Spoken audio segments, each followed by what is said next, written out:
ఏపీలో ఆసక్తి రేపుతున్న ఎమ్మెల్సీ ఎన్నికల్లో వైసీపీ టీడీపీలకు పోటీ నువ్వా నేనా అన్నట్టు సాగుతోంది. కడపలో వైసీపీ ఆధిక్యంలో ఉంటే కర్నూలులో టీడీపీ ముందంజలో ఉంది. నెల్లూరు స్థానాన్ని టీడీపీ తిరిగి కైవసం చేసుకుంది. ఇక గ్రాడ్యుయేట్, టీచర్ ఎమ్మెల్సీ స్థానాల్లో కౌంటింగ్ ఇంకా కొనసాగుతోంది. ఎమ్మెల్సీ ఎన్నికల్లో బోణీ కొట్టింది అధికార తెలుగుదేశం. నెల్లూరు జిల్లాలో టీడీపీ ఘన విజయం సాధించింది. నువ్వా నేనా అన్నట్టు సాగిన నెల్లూరు స్థానిక సంస్థల ఎమ్మెల్సీ ఎన్నికల్లో సిట్టింగ్ స్థానాన్ని ఆ పార్టీ నిలబెట్టుకుంది. ఆ పార్టీ అభ్యర్థి వాకాటి నారాయణ రెడ్డి 85 ఓట్ల మెజార్టీతో గెలుపొందారు.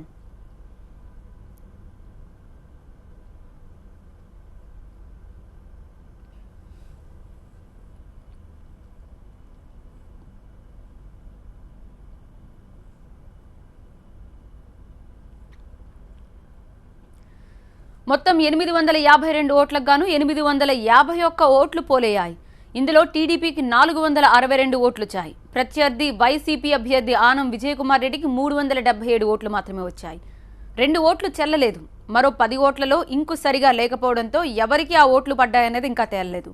అయితే 100 ఓట్ల మెజార్టీ వస్తుందని టీడీపీ అంచనా వేసింది. వైసీపీ కూడా తామే గెలుస్తామని ధీమా వ్యక్తం చేసింది. వాస్తవానికి మెజార్టీ తమకే ఉందని మొన్నటి వరకు చెబుతూ వచ్చింది. ప్రస్తుత ఓటమితో ఎవరు టీడీపీకి ఓటేశారన్న సంగతిని తేల్చే పనిలో ఉంది ప్రతిపక్షం.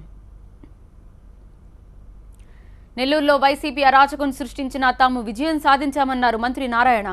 టీడీపీ అభ్యర్థికి ఓటేసిన ప్రజాప్రతినిధులకు ధన్యవాదాలు చెప్పారాయన. ఎవరైతే పోటీ పెట్టారో వైఎస్ఆర్సీపీ పార్టీ వాళ్ళు అసలు పోటీ పెట్టాల్సిన అవసరం లేదు. ఎందుకంటే ముందుగానే ఆధిక్యత ఉంది. అయినప్పటికీ వాళ్ళు కొంతమందిని ప్రలోభ పెట్టి ఒక ఇద్దరిని తీసుకుపోవటం, వాళ్ళని దాచిపెట్టాలి, మళ్ళీ పోలీసు వాళ్ళు వాళ్ళని తీసుకురావటాలు, ఇలాంటి అరాచకాలు సృష్టించి కొంత ఇబ్బంది పెట్టారు.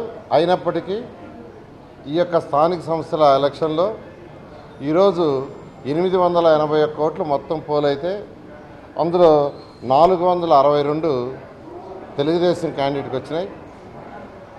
85 ఓట్లు అత్యధిక మెజారిటీతో గెలిపించిన ఎంపీటీసీలకు, ఎంపీపీలకు, జడ్పీటీసీలకు, స్థానిక తెలుగుదేశం పార్టీ ఎమ్మెల్యేలకు, వీళ్ళందరూ కూడా నేను ప్రత్యేకంగా ధన్యవాదాలు తెలియజేస్తున్నాను.